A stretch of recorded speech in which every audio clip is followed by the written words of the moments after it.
د نورو اخترونو په شانتي د اختر کې هم پښتونخوا ریډیو خپل روایت برقرار وساتل او اوریدونکو لپاره د اختر په درېم ورځ د مشاعرې پروګرام وړاندې کړ چې پکې د مختلفو علاقو شاعرانو ګډون وکړو.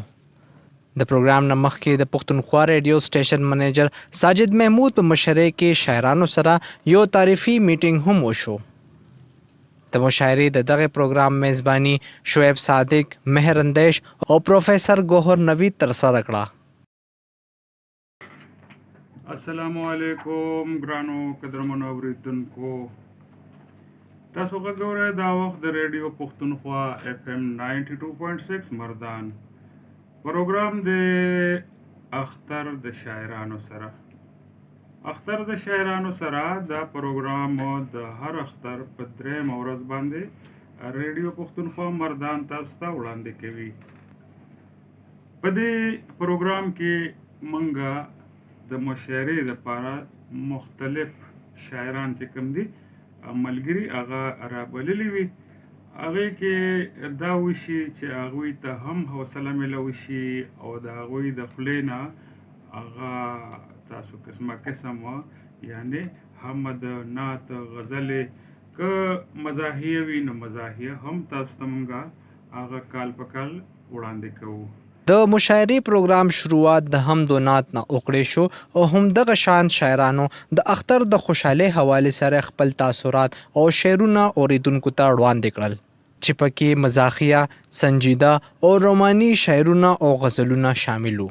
د مشاعرې پروګرام میزبانان شعیب صادق، مهر اندیش او پروفیسر ګوهر نوید پښتونخوا ریډیو سره خپل خیالاتو اظهار وکړو او وی ویل په دې کې خو به دا ووایو چې دا د اختر درېیمه ورځ دننه د اختر د خوشحالو پروګرامونه وو. نو هر اختر کې درېیمه ورځ چې که به وي نو هغه د پښتونخوا ریډیو مردان دا مشاعره وي او هغه مشاعره داسې وي چې هغه د مزاحیه پن هم پکې وي، سنجیده هم پکې وي. موږ کوشش کوو چې د څومره یعنی د عوامو په د تندو باندې په مخونو باندې لږه ښکلا راشي، د هغې دپاره موږ د مزاحیه شاعران راولو، بل سنجیده پکې هم راولو. نو دا موږ د هر اختر په درېیمه ورځ باندې اختر د شاعرانو سره هم دا مشاعره دا رومرو کوو.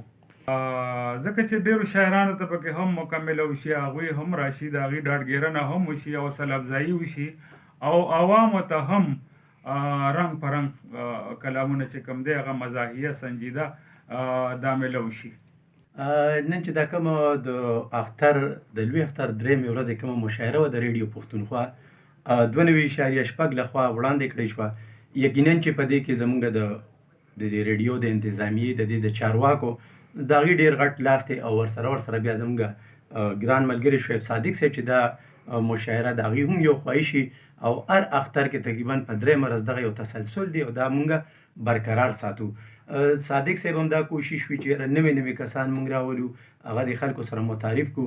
دغه زموږ د ریډیو د چارواکو هم دغه خوښه ده او مونږ هم دا کوشش کوو چې هغه شاعرانو له دلته بلنه ورکړو چې د هغې غږ د دې خپل وطن د دې ترجماني وکړي په خپل شعر کې او ولس ته یو پیغام ورسوي. اختر خو دا ده چې لکه مونږ هم دا کوشش کوو زموږ د ولس چې کوم دی نو دا ډېرو کړم او ډېرو ستونزو سره مخ دی. مونږ دا کوشش کوو چې په دې نننۍ ورځ باندې د خپل شعر په هنر باندې د ولس ته داسې یو پیغام ورکړو چې د دې مایوسي ختمه کړو. ځکه چې شاعر ادیب خو الریډي وایي چې د کام سترګې دي، نو چې د کام سترګې هغه به ګوري چې کوم ځای کې زموږ ولس ته داسې کړمې دي چې د هغوی په زخمونو باندې پخې ولګو، د دې نه دغه غم لږ شاته کړو او د اختر په خوشحالو کې ځان سره شریک کړو، په خپل شعر کې دغه پیغام ورکړو. الرحمن الرحیم. زه ګوهر نوید یم. موږ دلته یو مشاعره تابع کړې ده. په دې کې د مردان د بېلابېلو سیمو ډېرو ښکلو شاعرانو او ډېرو سترو شاعرانو حصه اخلي. په دې کې نه صرف موږ سنجیده شاعران دي او د ترنم والا شاعران دي، خوږژبي شاعران دي، بلکې موږ سره پکې مزاحیه شاعران ماکب انکل او نور ملګري هم شامل دي. د هغې دغه کلامونه نیغ په نیغه باندې په ژوندۍ بڼه باندې د ریډیو پښتونخوا په پیج باندې هم او د فیسبوک په لیکه باندې هم او د سوشل میډیا په لارو باندې هم او د ریډیو پښتونخوا چې کوم وایس ته د هغې په لاره باندې هم مینوال واورېدل تر د رشیا نه د بونیر نه د کویټې نه او د ملک د مختلفو سیمو نه موږ سره دغه پښتنو زلمو مشرانو کشرانو خپله مینه شریکه کړله د اختر مبارکۍ موږ سره شریکې کړې دي او دا مشاعرې وستایله. همدغه رنګ شاعرانو هم د پښتونخوا ریډیو د دغې کاوش ستاینه وکړه او وی ویل تخلص مې ارماني دی د قطبګړ شیرګړ سره تعلق ساتم. دا یو ډېر بهتر کار دی د سټیشن دپاره انشاءالله تعالی په دې باندې به چې کوم دی دا زمونږ دا شاعران وروڼه دي دنیا ته ښکاره هم شي. د دې په وجه باندې موږ ستاسو ډېره شکریه ادا کوو چې تاسو موږ دلته مدعو کړو دلته مو راوغوښتلو او ډېره مهرباني ستاسو. یاره پروګرام خو ډېر مزیدار شو ډېر اعلی ډېر ښکلي شاعران راغلي رزړو نه یو ځای بل ځای نه. ما ورسره په لومړي ځل باندې ملاقات وشو خو ښه ملګري دي او انشاءالله چې پروګرام ډېر ښکلی پروګرام وشو ډېر خلک بیا خوښوي. د پښتونخوا ریډیو سټیشن منیجر ساجد محمود خپلو خبرو کې وویل چې زموږ کوشش اوریدونکو دپاره معیاري پروګرامونه وړاندې کړي شي او اوریدونکي د پروګرامونو نه خوندونه واخلي. بسم الله الرحمن الرحیم. زما نوم ساجد محمود خان دی. بطور سټیشن منیجر پښتونخوا ریډیو مردان کې ډیوټي کومه.